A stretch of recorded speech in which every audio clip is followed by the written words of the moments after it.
Hey there! Are you planning on selling a home in East Tennessee in the next 6 months? Well, here's what you need to know about making and accepting counteroffers. When a home seller receives a purchase offer, they have 3 choices: accept it, reject it, or respond with a counter that proposes an alternative price or perhaps a term.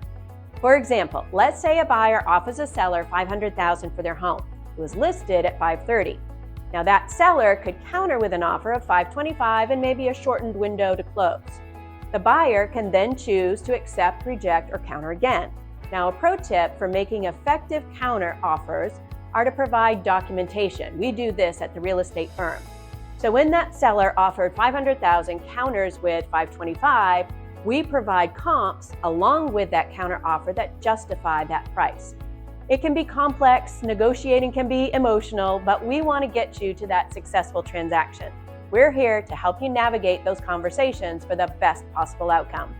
This is Jo with the real estate firm, and we're happy to help when you're ready to sell or represent those buyers when you're interested in that home that you see for sale.